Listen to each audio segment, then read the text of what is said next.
Welcome to The Deciding Point, presented by Hard True, our Cracked Racquets weekly breakdown of the biggest storylines from throughout the tennis world. This week, we answered the question on the minds of every tennis fan. Which players are going to emerge from Wimbledon with the titles, the 2021 event just around the corner? We only had 3 weeks of grass court warm-up events to get acclimated to the surface, but on today's podcast, I want to focus on that question: who are going to emerge with the titles? Talk a little bit about the Olympic Games on the horizon as well. With that in mind, Westhoff, roll the credits. Let's get to today's show.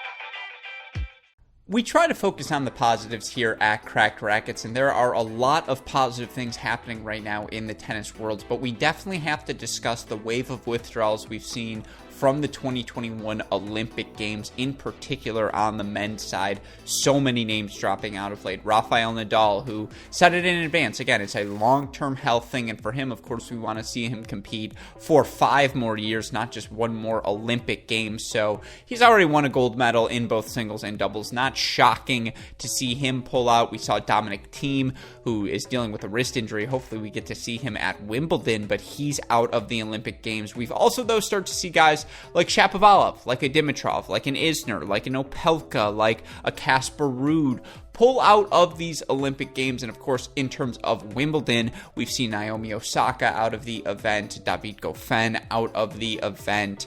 What is our takeaway from that fact as tennis fans? I think the Wimbledon stuff, again, that's more circumstantial, but from an Olympic standpoint, do I think it's a concern for Olympic tennis where that goes moving forward? No, I don't. The rigors of the tennis schedule is something we've discussed on our Cracked Racquets podcast and videos many times before. It's, in my opinion, the most brutal schedule in all of professional sports. You get about 6 weeks off at the end of the year. Other than that, you have matches you could be playing week in, week out of the duration of the year. You're traveling country to country. You're switching surfaces. You're switching elevations. There's a lot of discomforts in the professional tennis schedule. And again, they're professionals. They're paid to deal with that sort of circumstance. I agree with that, but you throw in a pandemic into the mix and the various regulations that are associated with this year's Olympic Games. Justified regulations, because again, we're trying to ensure and guarantee the safety, not just of the athletes, but the workers and all of the fans, everyone associated with these 2021 Olympic Games. At the same time,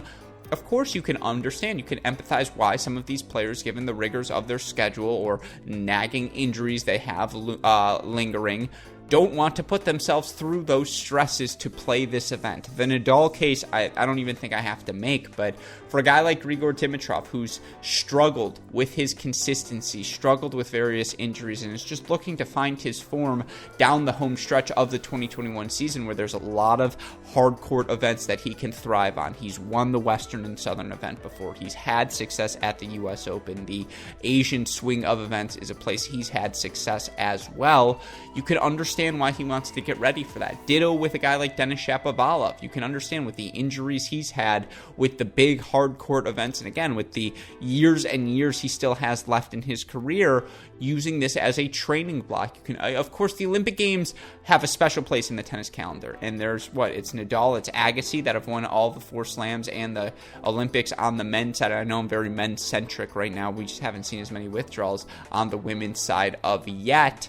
But again, for a guy like Roger Federer, that's the only thing missing on his mantle. For a guy like Novak Djokovic, that's the only thing missing on his mantle. There are some players for whom the Olympics matters most, and you go back to a guy like Andy Murray, who after losing the 2012 Wimbledon finals immediately bounces back, wins that 2012 gold medal, then wins the 2012 US Open. And for a guy like a Zverev, a Medvedev, a Tsitsipas, a Rublev, still chasing that first major title, the Olympics is in that category.